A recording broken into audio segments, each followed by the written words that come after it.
Right, it's finished. It took about an hour to download and about 2.5 hours to decompress, but it's a slow laptop. At the very end, just click on done. Don't just pull the memory stick out because it might not have finished writing data, even though you think it has. Right, so you can either close the program down, shut the laptop down, or do this trick to eject the memory stick cleanly. So I'll close the navigation updater down.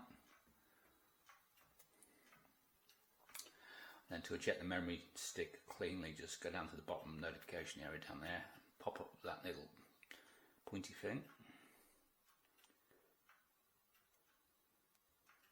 You've got safely remove USBs, and this is it's mapped as the F drive on this. So there's only one. Eject SanDisk. Then it'll tell you that you can pull it out. Yeah, safe to remove hardware. Yeah. Okay, so now you can pull it out, and that should be a good clean install. Good morning and welcome to another video. I've got my head cam on because my other camera's battery's flat and I didn't realise. November updates come out for the EV6 and the Niro EV 2022-23. It's for the EV6 MY22. It doesn't mention the MY23 in the release notes. The actual release notes that are there only mention that this is to enable over-the-air updates, which I think we've had this before, but we'll see what changes. Things that I'm specifically looking for.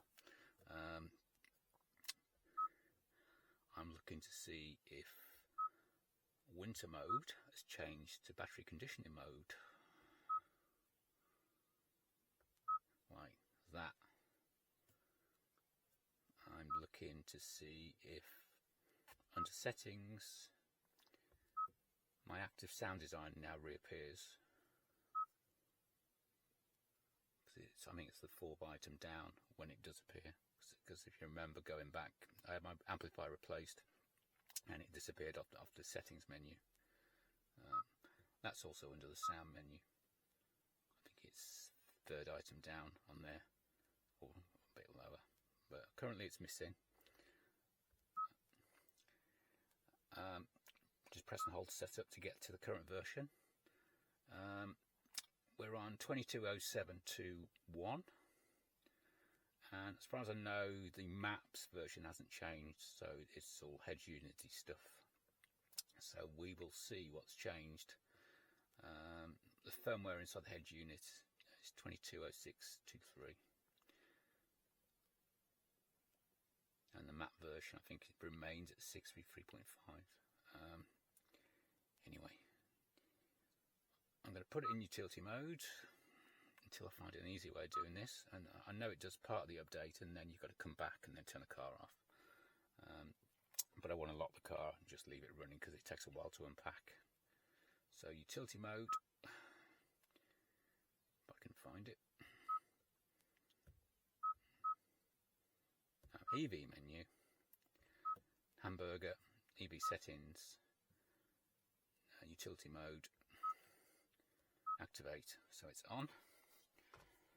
Plug the memory stick in to the sockets, it'll auto start.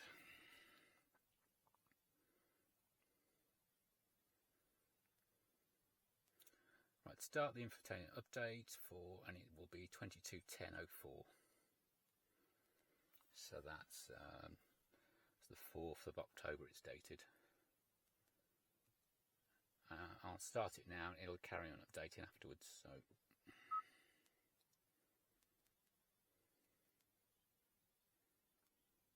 now I'm going to lock the car and just turn the screen down.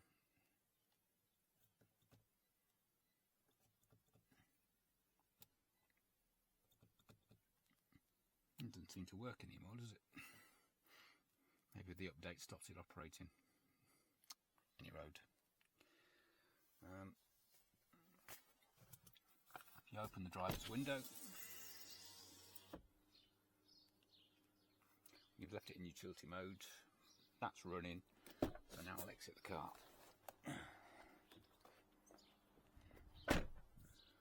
lock it from the inside, and making sure that you've got the key on you. I do. Pull the window.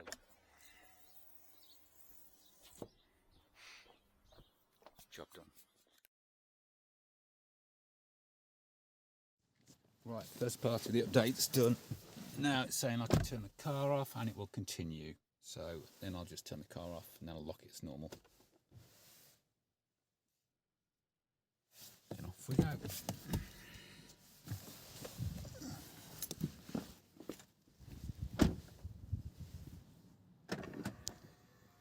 Hello and welcome to another episode. The November update for the EV6 and the Niro EV 2022, possibly 2023, came out this morning. I've installed it, but very little has changed, I'm afraid.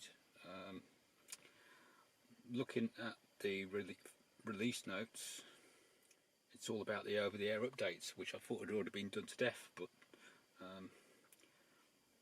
if you click, I'll put that link in the description and you can see the available updates and what they're for. I mean, it mentions the MI22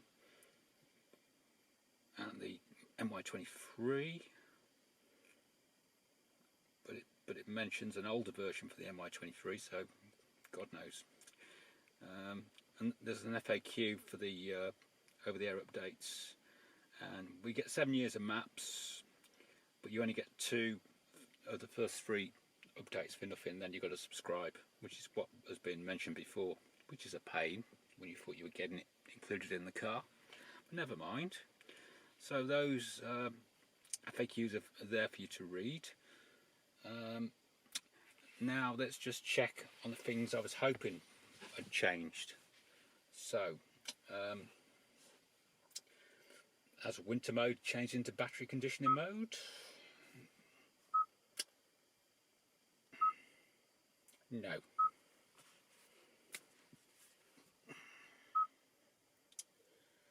Has my active sound design come back? After my dealer said it would come back, but I'm very doubtful because the menu was there after the last update and disappeared after the amp was changed. So let's have a look. Vehicle, drive mode, head-up display, cluster. No, it's not there. And is it in the sound menu? No, not there either. So it's still not there. So this has got to go back into the dealers. I still reckon the GT line Meridian has probably got a firmware version difference or a switch that differentiates between the GT line S and the GT line. So maybe they've just put the wrong amp in. Because if you look on the specs, the GT line S has the active sound design, the GT line doesn't. The only other update someone spotted on my Twitter feed, or was it Mastodon? I don't know, I'm lost these days. I think it was Dean Snelling. If you go into settings and general, they've now added a checkbox down the bottom so you can have automatic updates, so they're delivered and installed on their own unattended, but you're probably only going to get 2 as it says, and it says it's available for me, but I've already done the update. I don't really want to waste a free one on when I want to test it next time round, so I'm not going to turn on that checkbox. Anyway, so unless there's something hidden under the bonnet that I don't know about, well, there probably is changes, but they just don't go into detail of what's changed. Not a lot seems to have changed. So I will drive out 25 miles away from my tree and see if I can get the snowflakes to wake up, but I'm doubtful because I think it needs the dealer firmware updates on the various systems to do that and the BMS. Okay, I put the November software update on the head unit, and I'm just double checking to make sure there is no functionality for preheating the battery for a destination charger. So I've got to be 25 miles away from Ionity to test this, although they're probably closer DC chargers that might work, but I think it's got to be green on the display as well, from what I've read yesterday. So when I'm 25 miles out, I'm 17 now, I'm going to set that destination and I'll see if the snowflake comes on. Right, I think I'm 25 miles away, even though it says it's 21, but the motorway is more than that, so I'm going to set that destination.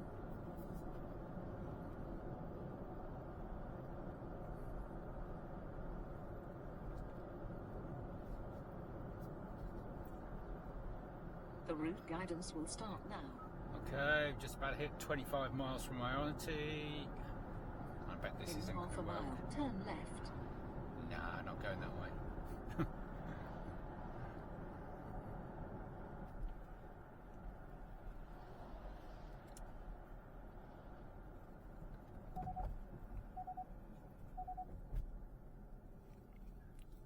And I'm at 24.8, so no snowflake has come on the battery indicator, so I don't think it's working. Okay, I'm at 24.1 miles and I've got no snowflake. I'll check my energy usage.